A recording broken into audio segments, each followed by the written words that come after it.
All right, so what are we doing? You know, I think the interesting thing when you get to the end of a day like this, start to look at some of the themes that have emerged. You know, some of these things can be programmed by Bruno in terms of thinking about the order and the content of the talks and the speakers. But of course, there's some unknowns for all of us as we come in. It's like, oh, we're all thinking along some of the same lines.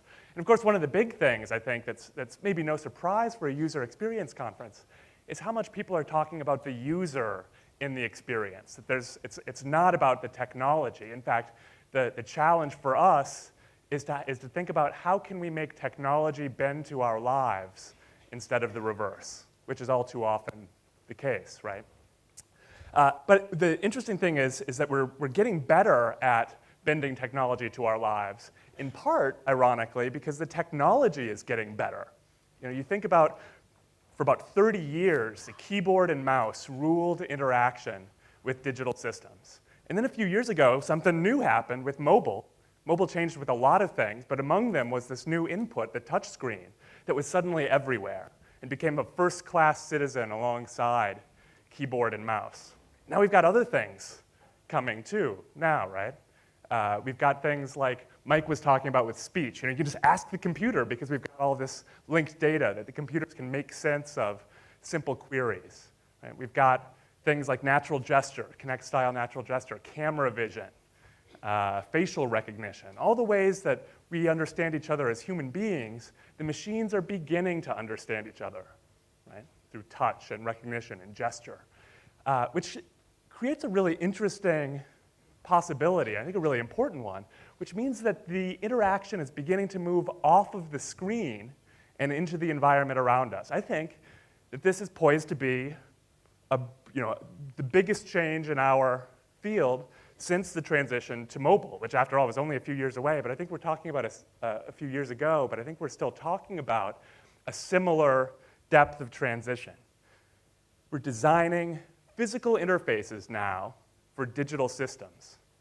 Now that sounds a little bit abstract, so I did have a little demo here to show you, give you a sense. This is a demo of what interaction looks like when you combine, for example, speech and natural gesture. Expelliarmus!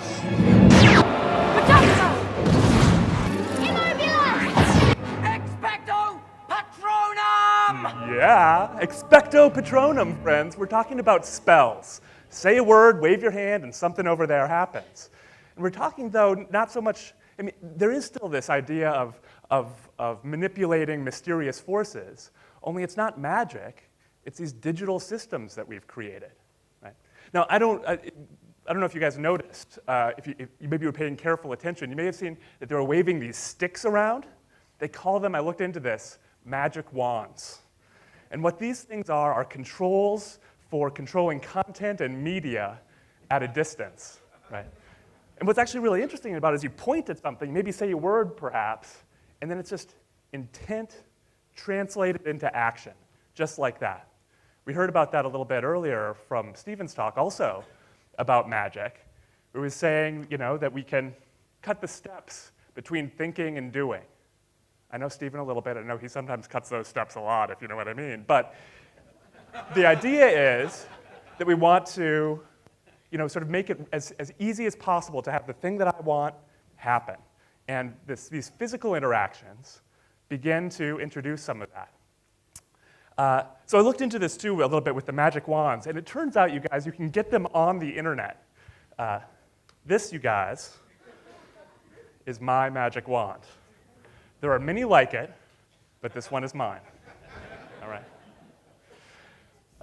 Now you have to be a little bit careful where you're waving this thing, all right? So bear with me. And I really don't know very much about using these things. Stephen, who knows magic, said that he wasn't going to do this on stage. So I'm a little bit nervous, but you know, what could go wrong in front of hundreds of my favorite people? So I'm going to try this out a little bit. So I think you can wave over here, sort of point it at something, and say a word. Let's see, UXLx, Illuminatus. Oh, it takes practice, you guys. Okay. Illuminatus. Oh, man. See, this is part of the thing with magic and technology. It takes a little practice. There is some learning curve to this. One more time. Illuminatus. Illuminatus. Illuminatus. Oh, man. All right. There's always got to be a thing. Okay. Didn't work at all. Totally worked before.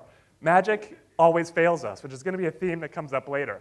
But this is, supposedly, a little interface itself, an infrared remote control with 13 gestures that apparently I haven't yet mastered. Nope. Oh, there it goes. All right. Maybe it's now? Now? Now? All right. Anyway, had it worked, it would have been really impressive, and you guys would have been on your feet. But I got one, right? That's a cheat. Now I see why Stephen didn't want to do it. Okay. Steve Jobs, gratuitous Steve Jobs reference, said of people who make tablets that if they use a stylus, they blew it. And this is obviously using a stylus. So let's put the stylus down and begin to think about what does direct interaction look like when it's just us and the content. This is my friend Aral Balkan. He looks a little tired here. He's just finished a 24-hour hackathon. You guys know what I'm talking about. You know, you bring some code and maybe some devices and you hack away overnight. And if all goes well, you've got something to show at the end of it. I do want to point out that he's got these wine bottles here in the back. He's on a yacht off the French Riviera on a hackathon that's called The Boat That Hacks. So just saying, if you're going to do a hackathon, follow this guy because he knows what he's talking about. All right, so to this hackathon, he brought his phone, his laptop, his projector, and a Kinect. And this is the hack that he put together. So you're sitting at home on your sofa, watching television, and something interesting comes on, and you want to share it, say tweet it. So I walk up to my TV, and I just kind of wave at it so it knows I'm there. And then when something interesting comes up, I can just grab it, and boom, put it over there. I grab, and boom, I put it over there. So I'm just holding it in my hand, and I'm putting it on my phone. And that's my hack. And I just want to be clear, you guys, he did this overnight drinking wine on a boat. So on one hand, it's like, wow, that's pretty impressive. He must be a really smart guy. But also, there's a trick to this, right? Because he was able to do this so quickly. And if you think about it, it was really sort of simple teaching that he did here. But he touched the Kinect this, take a screenshot. And you can walk around like you've got it in your hand already, right? One touch to release it. It was probably on the phone already. But we're talking about a grab and a touch, just fundamental, simple gestures for these two inputs.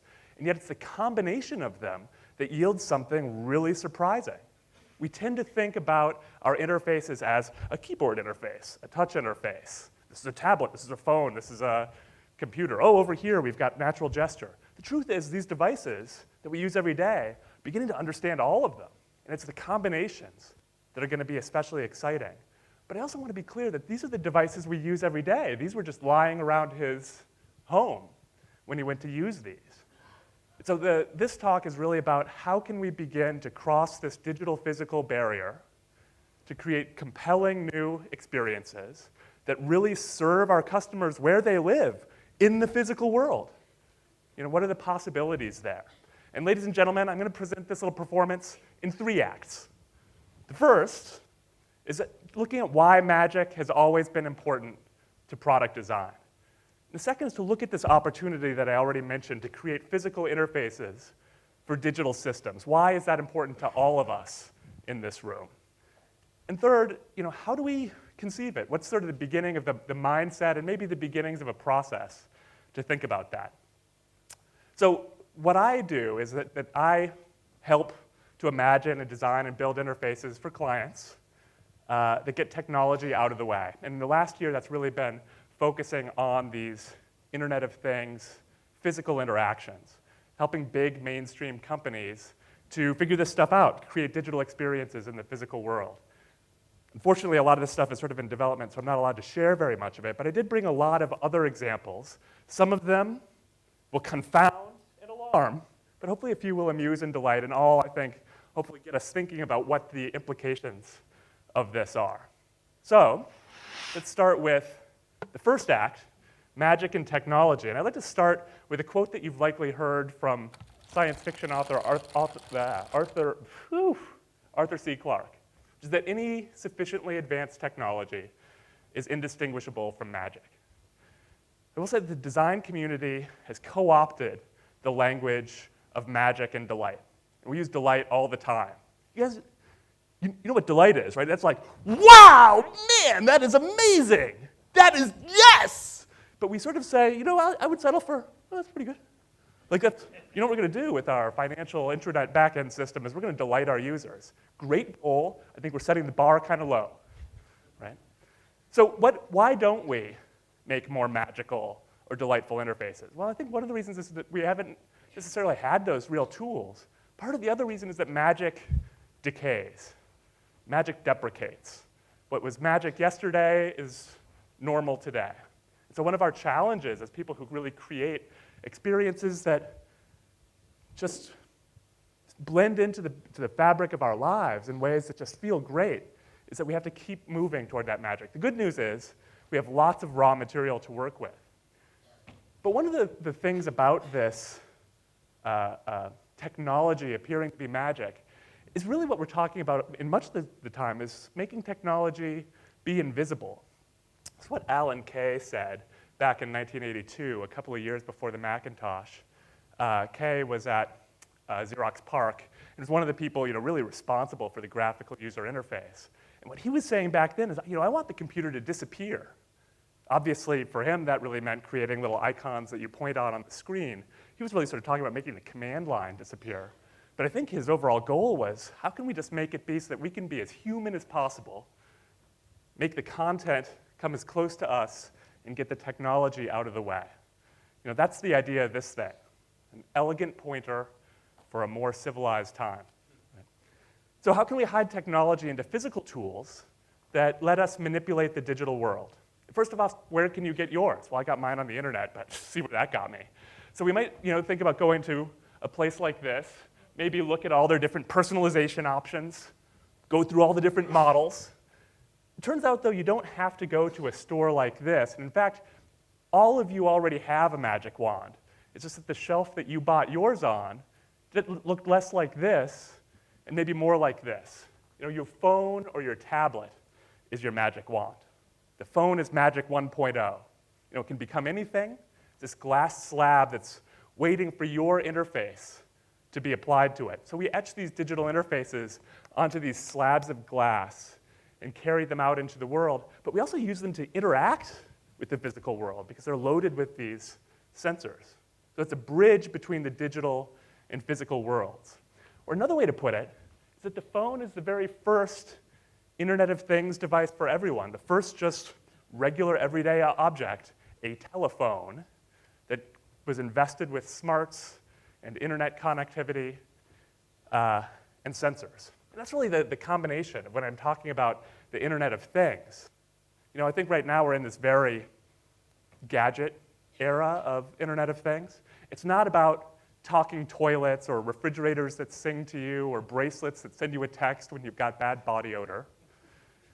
By Internet of Things, I really mean it, just an everyday object embedded with these things. So the phone was the first to get those in a really mainstream, broad distribution way. But I want to emphasize sensors here.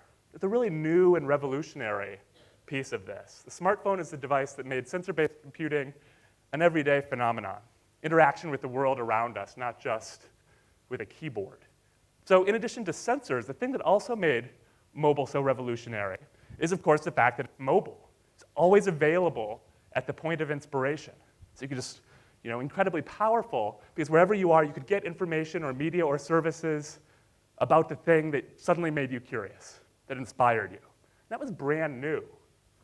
So it's not just that you're connected, it's not just that you have a little screen with you, it's that it's also packed with these sensors that know so much about your environment. So you can use the microphone to identify a song with Shazam at the point of inspiration. You can use the camera to read and translate text in Google Translate at the point of inspiration, which means that it's destroying all these product categories, right? This isn't a news story. Very few of us carry one of these around anymore, or one of these. Very few of us wake up to one of these. So the phone has destroyed these categories of products, but it's also creating new ones. As the first mainstream Internet of Things device, it's also the parent of the generation to come. So it's giving birth to entire product categories. And it's because of this that mobile phones bring computing power to immobile objects. Because phones are so commonplace, Product designers can often assume that there's always a powerful, mostly networked computer nearby. So if you put a sensor in something, and your phone can start to control it or gather data from it. So suddenly we're seeing innovation in things that are decidedly immobile and traditionally dumb. Door locks and garage doors, light bulbs. And we're also, at the same time, sometimes making those things smart, doing more than just add a sensor to them. Sometimes we're actually putting, the smartphone brains itself into those devices. Sensors, processors, network connectivity. It's all becoming so trivially inexpensive to put that stuff into just about anything that we're beginning to sort of make anything smart if we choose it. That's what we're seeing right now. That's what the Internet of Things is about. Sensors and connectivity and regular, everyday objects. Which means that anything can be an interface, which has some somewhat alarming implications.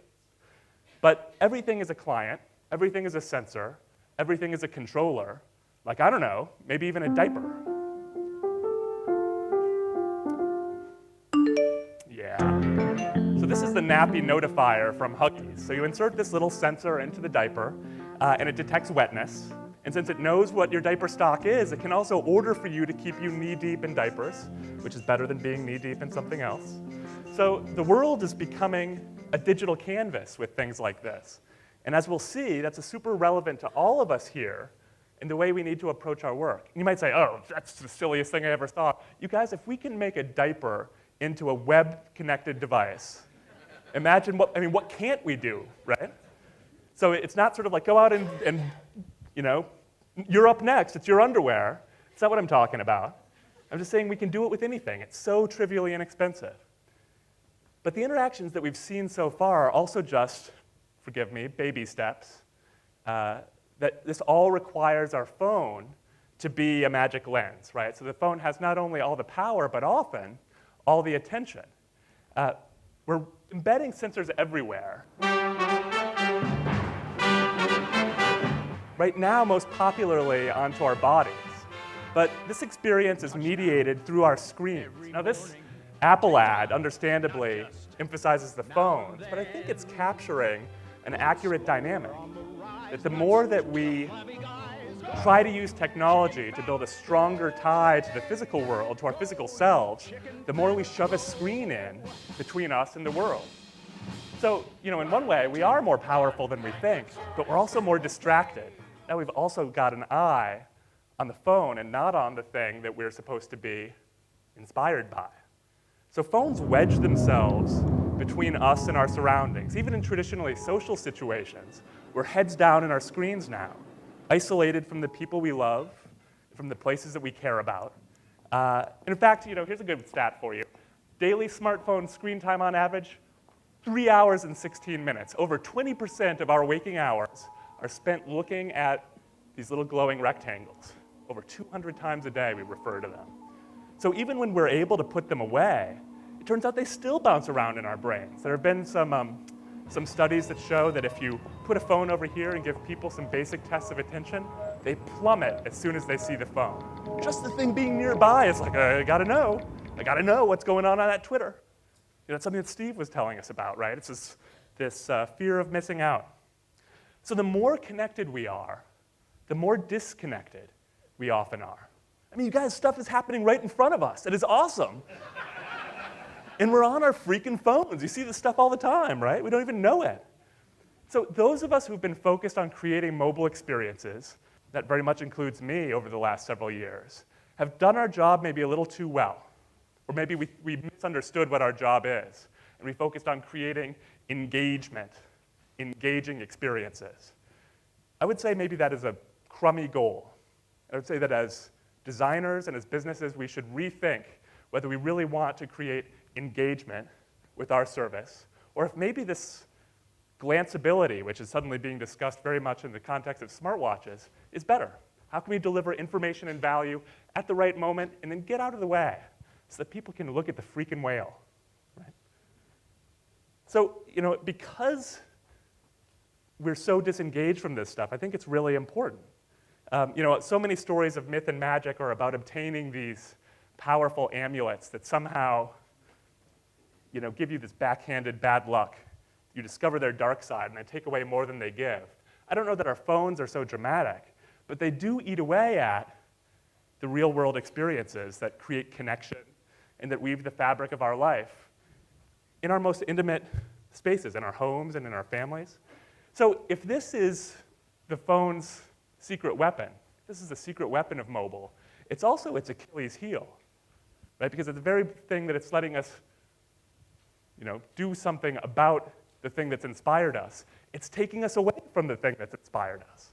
So I would propose that the way that we should be thinking about things and focusing on things is less about creating availability at the point of inspiration, but instead promoting interaction with the point of inspiration.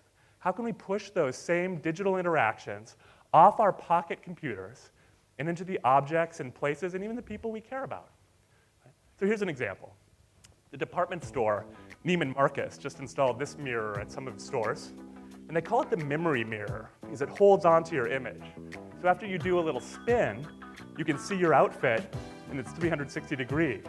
Dressing room instant replay. Which also means that you can compare your current outfit to one that you tried on a minute ago. Or even better, the mirror can show you what your dress looks like in a variety of colors. And then you can take those mirror memories and actually share them with your friends. And this is a really common dressing room behavior. Where it's like taking pictures and sort of sending, how do I look in this? Instead, just sort of like stay in the flow, let the mirror do the sending. It's already got your image. Now, the interesting thing about this, right, is that this technology, I think you probably know this, was previously available only to evil stepmother queens. Right? And I think that there's this opportunity for us to raid the evil queen's castle for ideas. We have centuries-long fascination with magic objects. We've been telling each other how these interfaces work for thousands of years. If only this mirror was magic, it would do X. What if magic could bring things to life to make us smarter or stronger or live longer or sometimes just help us with the mundane details of our lives? What if objects could speak to us, right? Share what they've seen and what they know? The sorting hat from Harry Potter. Difficult, very difficult. Plenty of courage, I see. Not a bad mind either. It's this mind-reading wearable that knows you better than you know yourself. That can make decisions that you don't know how to make. It's Google Now in hat form, right? Or household tools that are just smart enough to help us do this dumb stuff that we've got to do. A Roomba for the medieval era, right? Now, I'm not the only person thinking about this stuff by a long shot. One recent book from David Rose of the MIT Media Lab wrote this lovely book called Enchanted Objects about exactly this idea, that we have, as I mentioned, centuries of experience of imagining what objects could do for us if they were smarter, if they were more magical. So the mirror is one example of interaction with the point of inspiration. What else can magic teach us? How about Dorothy in The Wizard of Oz? So we've got her magic shoes, her ruby slippers. They give her the power to escape. Kinda. A little rough ride there. The Dorothy project imagines the same thing, using your shoes as a magic escape method. Going on a first date? Select receive a call, create a fake contact, and slip the ruby in your shoe. Now, when things get unbearable, click your heels together 3 times and answer that pressing phone call from your boss. Oh, sorry, my boss is calling. I've got to take this. Oh, I'll see you on Tinder. I love you. Yeah. Poor guy. All right. Now, more recently than The Wizard of Oz, this idea of escape is a pretty powerful one, and one that shows up in mythology a lot, and in our modern imagination, too. So in the US, we have this big chain called Staples, which is an office supply store. I'm not sure if it's here or not. But Staples imagined another magic object for both escape and creation. And so this was their ad campaign that started in the 90s. So N equals what, Josh?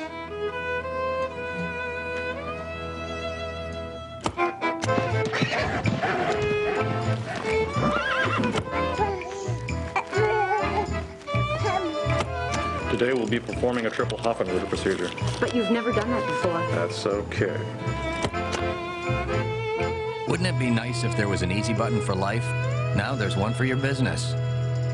Staples, that was easy. If only, right? But we're actually starting to make these things now. So in the last couple of years, we're seeing actually a lot of these hit the market. This is one of them called Button. And it's a thing where you push a button and it triggers this cascade of things for you. So you might program it, and by programming, I'm talking about something pretty easy. But you hit it, and when you wake up, and it turns on your lights, or starts some music, and then starts the coffee. Or you put it by your door to call a taxi when you leave, or to text your family that you're home when you arrive. Another very sort of identical thing is Flick. These things are just these simple Bluetooth buttons, one touch, and then they talk to an external service. In both of these cases, it tends to be this service called IFT, if this, then that. If you're not familiar with it, it's really an incredibly useful service, especially for experimenting and prototyping some of these magical interfaces. Basically, it takes a ton of available digital APIs, or Twitter, or Facebook, or Instagram, or Slack, or your home's lights, or stereo system, anything really. Anything that's got an API, they've just poured it in, hundreds of these things. And then you can specify a trigger. It could be pushing one of these buttons, or it could be that you got a reply from Twitter or an email from your mom, and then a series of actions. So flash my lights blue after I get a Twitter message. Right? Zapier is a similar service. But get to know these, because they're awesome. They're great for prototyping. They make it easy to translate a physical interaction into a digital reaction or response, a physical button that triggers a digital API. That's the whole concept, too, behind Amazon's Dash buttons. They announced this a couple of months ago, where you stick one of these on your washing machine and press a button to automatically order detergent when you're out. And of course, they've cleverly underwritten this experiment by making, in this case, Tide pay for it, right? It's an ad vehicle that makes the experiment free, although has sort of the somewhat alarming effect of, if you really buy into this, of covering your whole house in brand names. But the idea of this, again, is interaction with the point of inspiration. I want to make coffee, I'm out of coffee, push the button, and and coffee is on its way. All right, that brings us to the end of the first act. Just to review quickly what we were trying to do here, is to make the goal, the computer and the technology, be as invisible as possible. It should just be me and the content, or the point of inspiration. And it's not making it be so that I can do something over here with the point of inspiration, but how can I actually become, if we must use the term engagement, more engaged with that thing, rather than over here with a piece of glass. This is about, we're starting to look at embedding smarts into these things, and it's becoming trivially inexpensive to do that, particularly to make things like these little Amazon Dash buttons. And also, we've got lots and lots of ideas from myth and legend that we can mine for understanding how these objects are supposed to act when they become magical. All right, so that's the end of Act 1. Let's move on to Act 2 here, which is this idea that physical meets digital. The idea that I'm talking about here is this physical interaction with a digital API. So far, most of us have been attaching those digital APIs to screens, right? Bytes attached to screens. But now we're beginning to be able to attach bytes to atoms, to the physical world. Blending bytes and atoms means that we can merge digital representations with the things that we're meant to represent. Mike was telling us about the importance of this. Just with rule number 1 for document publishing, he said, web addresses for real-world things. But those were like representations of real-world things. We're actually now beginning to attach them to physical objects, right? Where those buttons become a link, essentially, or sort of more like a digital button. But the web was designed to break down barriers, is something else that Mike told us. And he demonstrated how data slips among organizations and data stores and can become a material, a malleable material. And now that data is crossing the physical-digital barrier. Or put another way, the world is becoming the interface. Of course, it's always been the interface. The opportunity is to return digital interactions to the human environment. Again, bending technology to our lives instead of the reverse. And this means that this is so much more than Kickstarter projects or hardware startups. It's about making more than just fitness trackers and wearables and gadgets for the rich. Right? This isn't about novelties. I think that the stuff that we saw from Umesh earlier today with Wayfinder probably touched a lot of us. That this idea is like, wow, we can really make real change, make a difference in the world, he said, in the physical world. And this is relevant to every business, every service. I think that there are 4 ways to think about this new physical interface. And the first is that the world now becomes a data source, so-called ambient intelligence. These are interfaces that listen and try to add value through that data. So Progressive Insurance Company is an insurance company that offers a sensor that they call Snapshot. And it plugs into the standard data port that's been on every car made since 1996. If you have a car made from the last 20 years, your car has an API. And this is a talking, communicating, complaining car right now, right? Once we're able to listen to it. And Progressive uses this to make insurance premiums that are tied to your driving habits. So you can make the world a passive interface with this that gathers data, in this case, to optimize business processes and costs, to give transparency to customers about why they pay what they pay. And that's passive, as I said, and that's just fine. But you can also use data that is more directly advisory. It's the idea behind a company called Automatic. It uses a very similar sensor for your car to deliver a very different service, one that's focused on delivering actionable advice and insight. So you plug in the sensor, and it syncs with your car. And its goals are to reduce environmental impact and improve safety. So it watches how you drive, it takes note when you accelerate quickly. Gives you feedback. They have a program specifically aimed at teens and new drivers, which again sort of addresses that problem that Steve was telling us about. But it doesn't just watch you, it watches the car. It can decipher what that dashboard icon means, suggest how to fix it, and let you dismiss the alert. So it's like a magic translator for your car that empowers you as the driver to be more in control of that particular environment. So Progressive uses theirs to give the company insight, which is valuable and valid. Automatic uses it to give the driver insight. Somewhat of a similar idea. This is a project that I worked on the user experience for, a product called Asmapolis, now Propeller Health. But basically, it's something that helps people with asthma learn how well that their asthma is controlled and to understand what to do about it. And it's this little Bluetooth sensor that goes on the top of the inhaler, and every time you inhale, it registers the time, adds some GPS information, and that's an attack, right? So it's registering time and location of moments that you have attacks. No extra anything to do. It's the same action. It's just now that it's being digitally recorded. And so then you get these reports, personal reports, that tell you whether your asthma is controlled and gives you suggestions on what to do it. Things like time and place actually have a lot of information embedded in them for things you can do to control your asthma.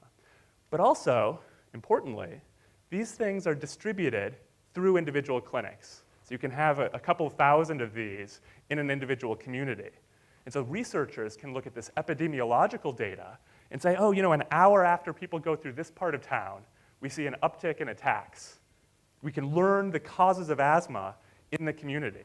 So as we think about these data-driven things, it's not just about serving the customer or about your company, but it also can be, how can we improve things at a more social level, learn things about our overall community? Again, using data to deliver insight and advice. Now again, these things are all passive interfaces. These services that I'm describing here are sort of the new crystal balls. If fortune telling used to be about celestial bodies and sort of the motion of the natural world, now it's all about data, right? So things that can provide insight, that might listen for problems. Dad hasn't taken his medicine, or he's fallen, or his glucose is low. Your basement is flooding. Your posture could be better, sit up. They might signal change, that someone's home, or your refrigerator is empty. Passive interfaces tend to feed the screens, though. Right? So it's data gathered from the physical world, pushed back into the virtual world. So these are super valuable, but they ignore the most important part of interacting with the physical world. And that's the second thing that I want to talk about the data, about the world being the interface. Is that the world is reactive. We leave a wake behind us as we move through the world. The things we do in the world cause an eddy of reaction. So magical UX creates digital eddies from our action. If our actions are a source of data, that means they can also be a source of control, where the world becomes a joystick. That stuff really does feel magic. For centuries, the military have been using these sand tables to construct little models of a combat zone, run miniature simulations.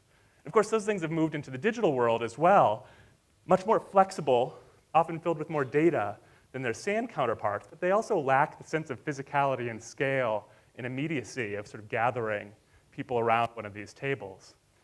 The Ares sand table addresses that problem by equipping this plain old sandbox with a projector and a Kinect camera up above it. So you can project the landscape onto the sand, or elevation lines like you see here. And then you can use the Kinect to read the topography, the shape of the sand. And when you move the sand, the digital model updates and the projection updates. So physical and digital are totally in sync. The sand is the controller for the digital model. And then you can project your little war games or satellite images onto the little landscape and see how the troops and vehicles respond to it. Here's a satellite view where you can actually see people moving across this sand landscape. So what I'm getting at here, when I'm saying that it's reactive rather than passive interfaces, intentional interfaces is what I'm getting at. They don't just listen, they also watch. And this is where the Harry Potter stuff comes in, right? I make a physical gesture, and there's a physical response. In my automated home, I don't always want the light bulb to be smart. Sometimes it's more magic if it simply listens. That's what I was trying to do over here with my dumb magic wand. So just like, these things are supposed to be smart enough to know to turn on when I wave at them. So this is an area where I'm working a lot. As I mentioned, my clients tend to be big media companies, wearable companies, home automation companies that need to create products and interactions that bridge the digital and physical. So the world is a reactive and intentional interface. But the third thing that we're sort of talking about here is that the world is also a big canvas. If you thought that designing for mobile and desktop was a tough experience, try designing an interaction for an entire room or a city, which is some of the stuff that was really exciting that we saw on Wayfinder, sort of trying to make the underground itself an interface. Well, let's start with maybe an easier problem. Let's start with the room. The thing is, of course, that most rooms are actually pretty dumb. They're at best mechanical and seemingly immune to everyday use sometimes, especially if maybe you don't have permission to use the space. But if we can give it a little help, maybe we can make the thing a little bit more responsive to our wants and needs, right? Now, right now, a big focus is on embedding sensors into individual objects or into bracelets that we carry with us. Wearables. But what if instead of wearables, we started focusing on wearables? Oh, man, I know. All right. But wearables are rooms that are smart so that the objects can remain dumb. Jared Ficklin is a designer at Frog Design who blew this idea out in a project that he calls Room E. Turn on the lights. Turn off this light. Turn off that light. Turn on these lights.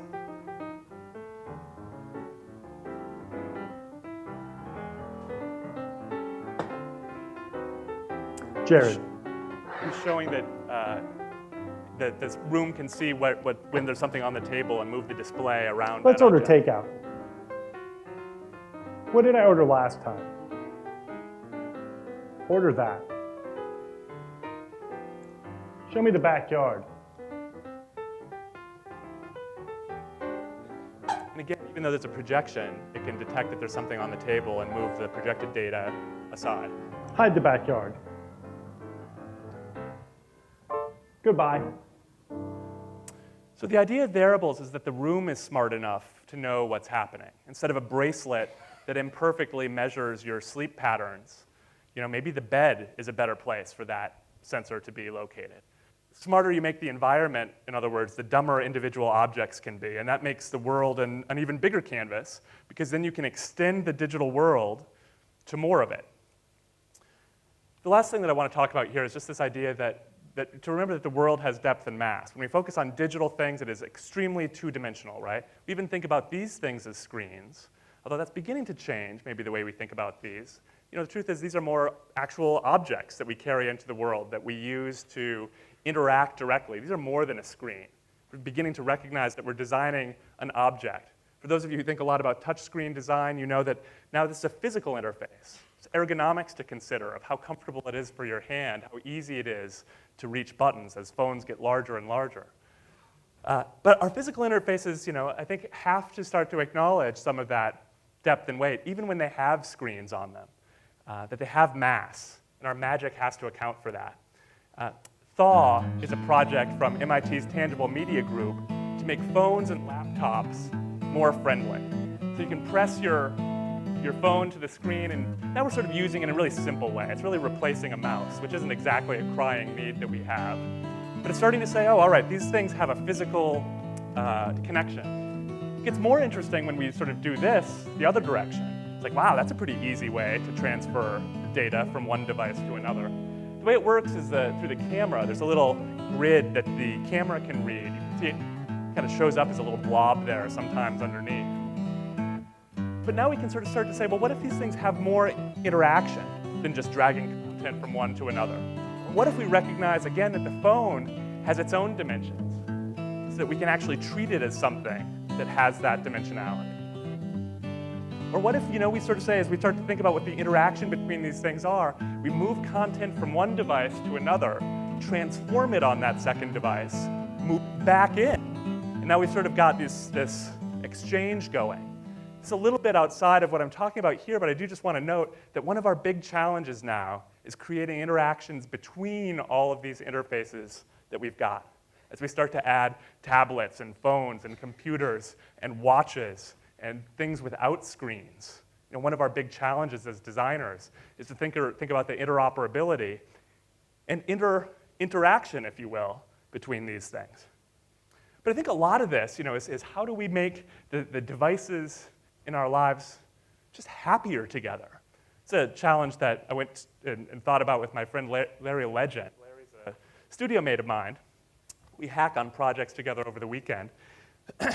And one of the things that we wanted to do is think about how we could make it easier just to move content more natural, to move content and media and behavior from this device to this device, these things we use all the time.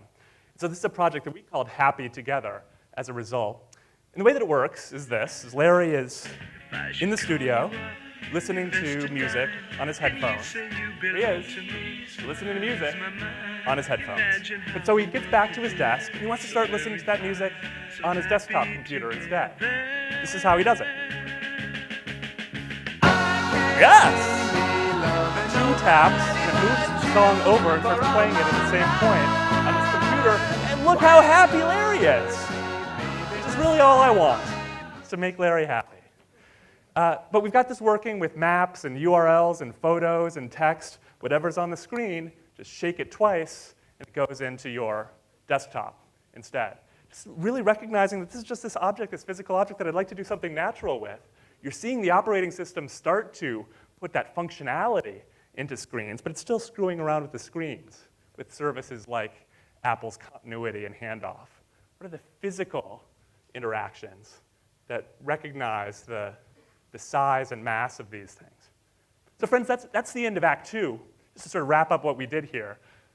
Talk about that, one of the things that we can do as we start to treat the world as the interface is to gather data.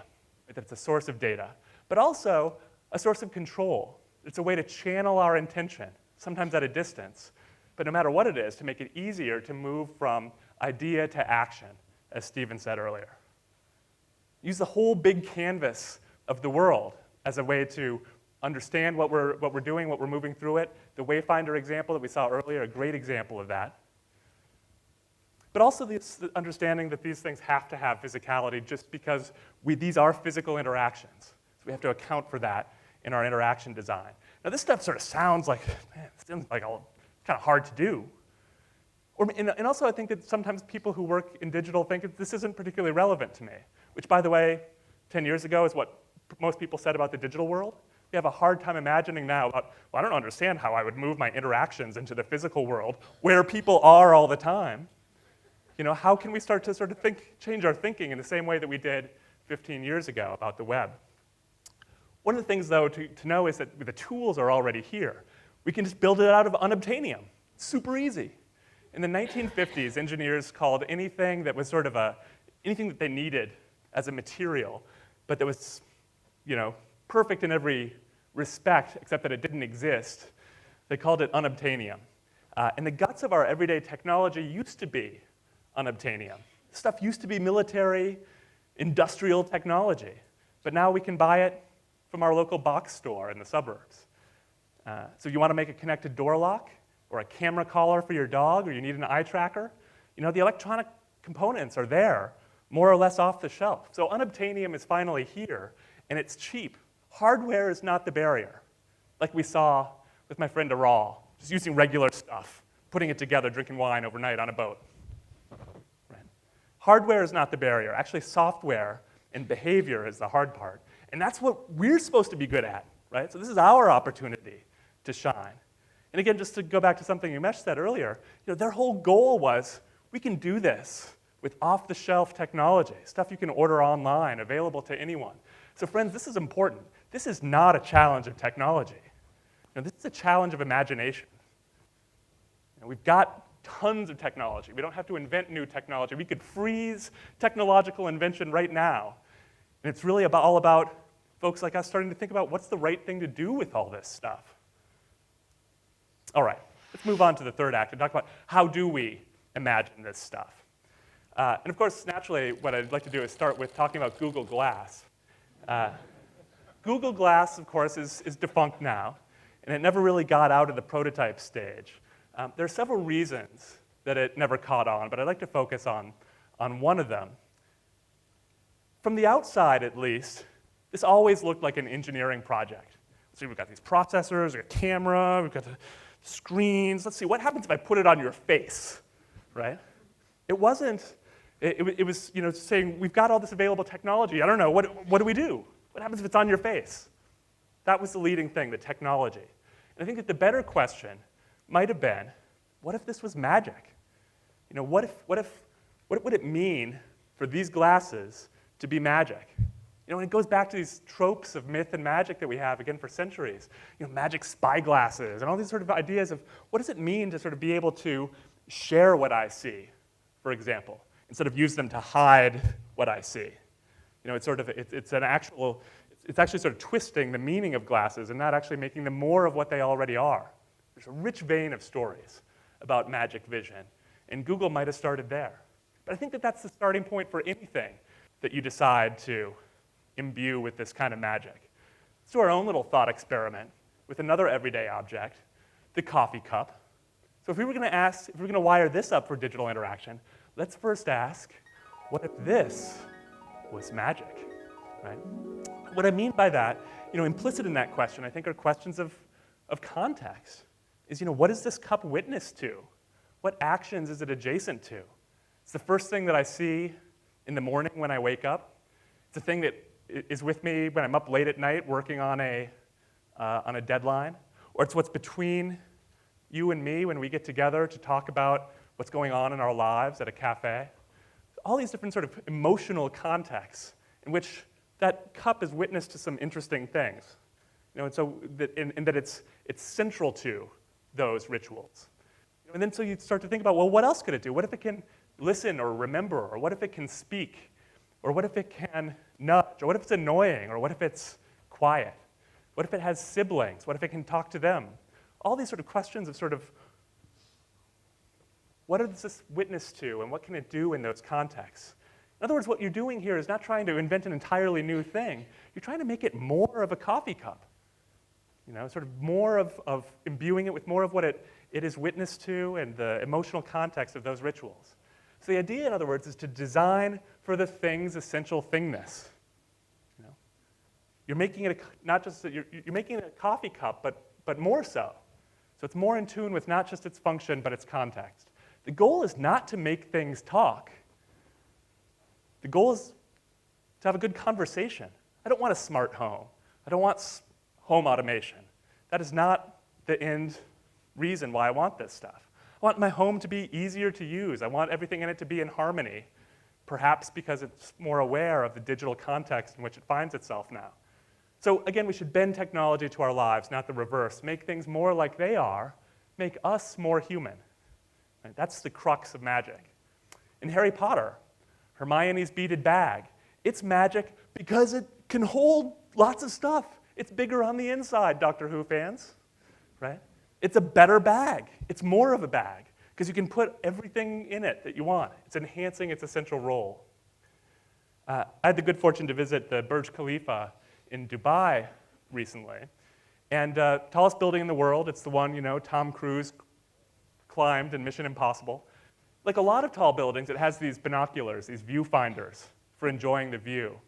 But at the Burj Khalifa, they're magic. You can look through them, of course, and see what's going on right now. But you can hit a button, and suddenly you see what it looks like at night. Or if it's at night, you can see what it looks like during the day. And even better, you can see what it looked like 20 years ago. And so it has a magic time lens. It's changing the nature of vision to be able to see things in this alternate way that are all interesting and appropriate to the context and the place. This is Samsung's induction stove. You're probably familiar, you may be familiar with an induction stove, but it's not like a typical electric stove. They don't get red with heat. There's no heating element, just an electrical current. So they don't have any visual indication of how hot they are. So Samsung instead added these LEDs, these blue LEDs that get stronger and softer as virtual flames to show how hot it is. It's a lie, but it rhymes with our mental map for how heat and light work.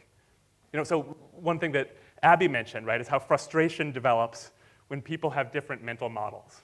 We're talking a lot about process and communication there, but of course we're talking about communication with our interfaces as well. Super valid. When something doesn't work the way we expect to, or doesn't appear to work that way, we don't get it. And so sometimes we need to soothe that frustration to bend the interaction to your audience's mental model of how the thing works. It's like, yeah, we should be deceiving them. Benevolent deception, as Stephen Hay said. And what Stephen is saying, right, is that sometimes, it's okay to lie to the audience. It's what magicians do. Lie to your customers, friends. That's what I'm saying. Bank on illusion. Embrace that misdirection. All user interfaces are illusion, just this thin layer of magic that we stretch out over this churn of ones and zeros. It's all storytelling that we do just to try to help people push away the ugly, horrible truths of the technology that are happening underneath. But context-aware experiences should reflect the lies that users tell themselves, not the truth or the hard facts. That's part of designing for a thing's essential thingness, right? So speaking of which, let's return to our magic cup. It turns out that someone did this exercise already and created a magic cup. And this is what they came up with.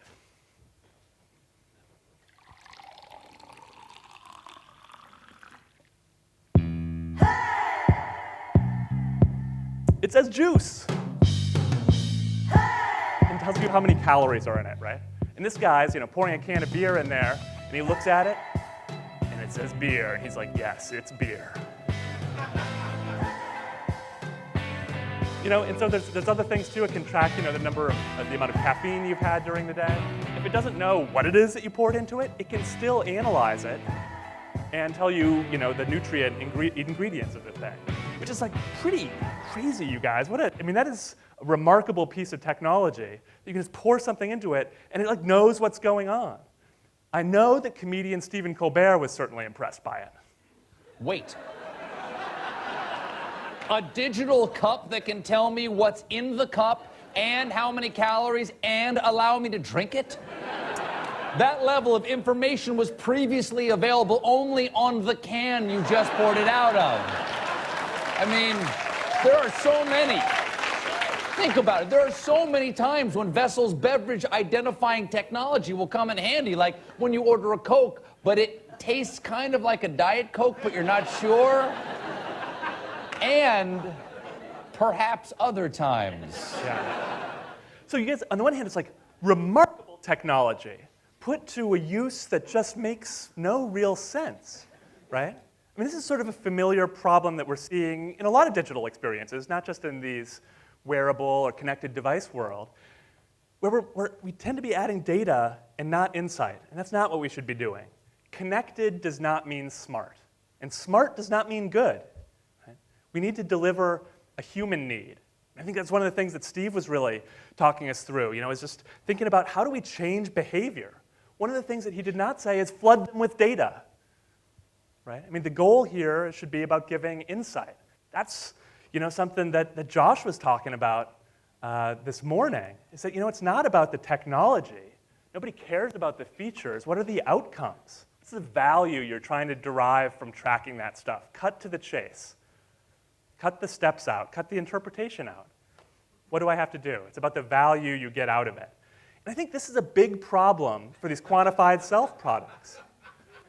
Do all those Fitbit steps and extra data actually give you actionable steps to make your life better? Where there's signal, there's noise, inaccurate or simply unhelpful information that weighs us down. So always ask, how do we improve the data signal?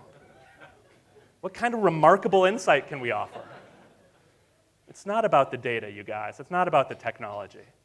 In fact, I would say that our goal with this stuff, and it's sort of been the theme throughout what I'm saying here, is we should be exposing people to as little technology as possible. Keep it simple. That's Alan Kay's idea that we said earlier about the computer disappearing into the environment. Let's distract as little as possible. And right now, our technology is very distracting, right? Constantly vying for our attention. As we bathe in more and more data, the real luxury is finding escape from it, or at least having better control over it. And as designers, again, this idea of getting engagement, getting attention, notifications, you guys were doing it wrong. We've got to prove it through our value. And as Steve was saying, it's like the cues can be useful. But man, we know that we're constantly getting notifications for things that are not important, that are actually making us more inclined to turn those cues off. So services should alert us gently, even subconsciously, to changes in our environment. Cognitive scientists, folks who are a lot smarter than I am, have a term called pre-attentive processing. And pre-attention is when you're absorbing information about the environment without consciously noticing it. So as day changes to night, we feel the temperature change on our skin, the shift in light. Notice the change gradually, subconsciously noticing the change in time until suddenly we're like, oh, it's dark. It's getting dark out. This is pre-attentive processing, and it's enormously powerful and respectful. It's a really good way to embed interfaces in our environment. Let's give you some examples of what I mean. There are some systems that are so complex that sort of we can only track or pay attention in real time to the high-level trends. Steve's job at Morningstar, that's one of those, among other things. They're a company that helps companies track financial markets, what's happening in the market. I have a friend who works for a similar company, and they actually, his name, Adam Bloomston, he has created an interface that is largely audio. Actually can sort of start to cue you into gradual shifts that suddenly can kind of break, that don't require your attention until they become sort of important enough. So the way that it works, for example, is that this is the sound maybe of the regular market activity, this calm nature sound. But as activity picks up, perhaps you start to hear some rain. Still a background sound, but one that starts to tickle your brain a little bit. Thunder maybe indicates a storm of activity, right? Maybe things are getting a little crazy or scary, right? Before returning to relative calm. So the system is in the background and gradually ramps up until it has our attention or whatever cue we've our animal instinct has got us to respond to. This is the very same dynamic that makes Bilbo Baggins' sword so effective in The Hobbit. The sword glows blue when the monsters, the orcs, are nearby. It sits quietly until it has something to report, and then starts glowing faintly when they're away, brightly when they're near. This is a single pixel display, right? It might change color and intensity. A single pixel display. What are the possibilities of that as we start to move interfaces into our environment? We want them to be respectful. We do this in a way that gets your attention at the appropriate threshold. Well, MailChimp commissioned several hardware experiments from the designer and artist Brendan Dawes, and one of these is used to display a percentage of unread mail. But that's this gentle, ambient signal of how much work you have. It's not about counts. It's just about, how are you doing broadly? What's the health of your mailbox? This kind of thing moves data gently into the background rather than making it a constant nag. So, weave data into the fabric of the environment rather than imposing it. Now, taking this to an extreme, any conversation about weaving media into your environment leads us inevitably to this.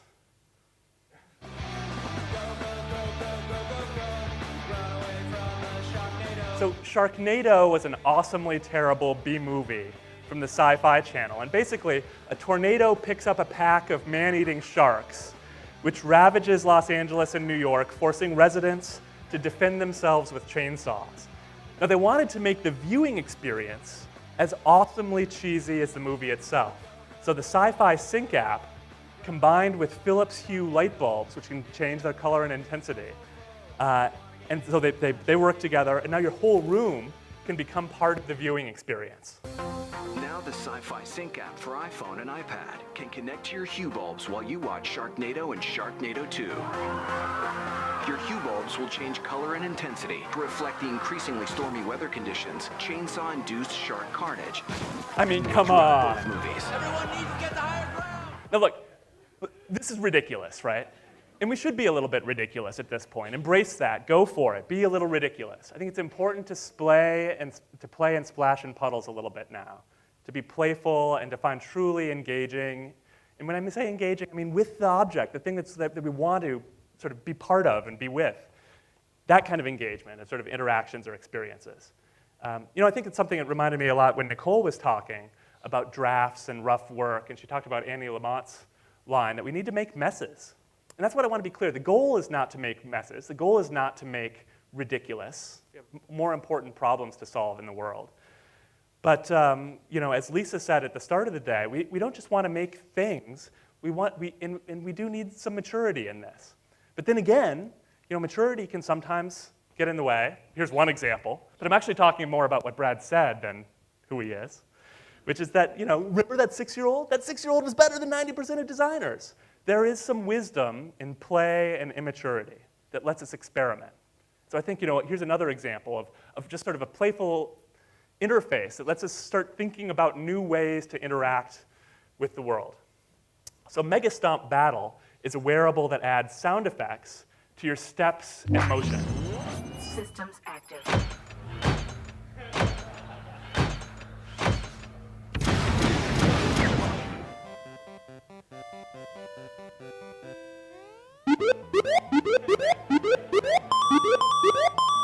I mean, yeah? So this is goofy, right? That's silly. But you know what else it is? It's a simple way to associate motion, gesture really, with action and sound. Play is an important kind of experimentation. It gets us out of our tunnel vision. But also toys are fun to use. They're easy to use. And that should be a goal of our interfaces too. It's important to remember when you look back at the 1980s, these things, the mouse, every serious computer user dismissed it. This isn't for anybody who really uses computers. Right? This was a ridiculous toy. This is a great line from Benedict Evans. It said, "The future of technology has always looked like a pretty toy to people comfortable with the past." Don't be afraid to make interfaces that are fun and toy-like and even a little bit ridiculous. That's what the future has always been made of. On the other hand, we also see a lot of junk being made, right? Sometimes it's hard to tell the difference. Useful toy from bad idea. We often see inappropriate and unnecessary technology masquerading as innovation. And the truth is that technology fails us all the time. I started off with a failure of technology, right? That's the story of magic. Magic always bites us, right? It always comes back to let us down in some way, and technology does too. Part of that right now is this fear of losing agency to unreliable technology, or technology that's suddenly in control of our homes and we don't really understand what's happening. That's a legitimate fear. At what point do you stop being in control? Or does the technology make decisions that you don't agree with? Like this, for example. Here's an actual headline from about a month ago. The human being should always have access to the off switch. It's eating my head, stop. Let me use a mechanical light switch if I need it. My hand on the doorknob should trump the smart lock. So a lot of this is talking about building systems that are smart enough to know that they're not smart enough. They know when to ask for human help. We can't rely entirely on the algorithm, even though that's the thing that's really got people's attention right now. It's how can we remove all decision-making for the humans? That's not a good idea, at least not yet for a lot of things. The point at which algorithms fail is precisely the moment to insert human judgment. I'll tell you one more story, and then I'll let you guys go somewhere to cool off.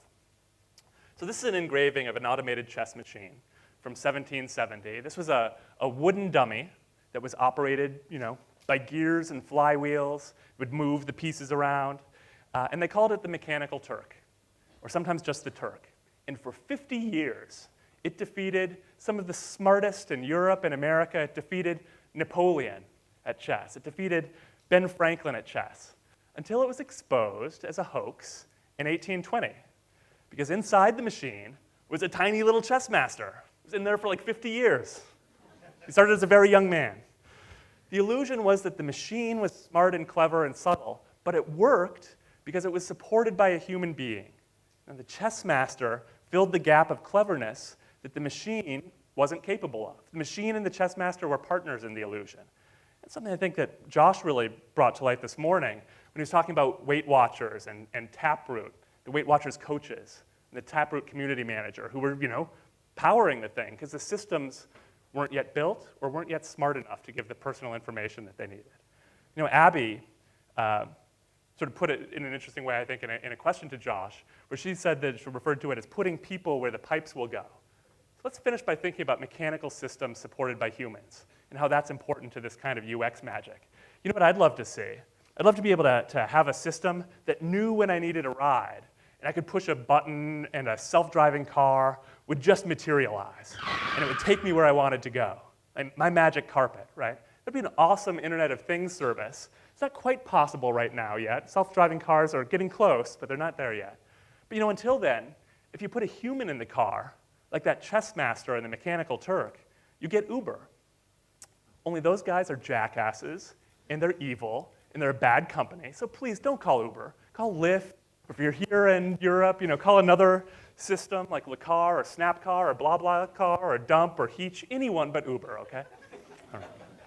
Whoever we call, what's going on here is we emulate some of the services functions with humans before you build them in software, right? We do this all the time, of course, in the driving context. Now consider Rolls-Royce. Rolls-Royce cars are packed with sensors and high technology, and yet Rolls-Royce says that they're not going to build a self-driving car. They say, most customers already have an autonomous driver. It's called a chauffeur. Tough life there for the Rolls-Royce owner. But it hints at an important point, which is that it's not about machines and robots. That's not what our society is about, and that's not what our work is about. This magic that I'm talking about isn't about the thing. It's not Harry Potter's wand that's magic, it's Harry. And the same thing that goes for the Internet of Things. Right? Intelligence, the Internet of Things is about combining sensors and intelligence and cloud access. And the intelligence acting on that sensor data will be a robot sometimes, but other times it will be you, armed with that same sensor kit. So this isn't the robots taking over. This is the robots working with human beings. And Nicole said it beautifully.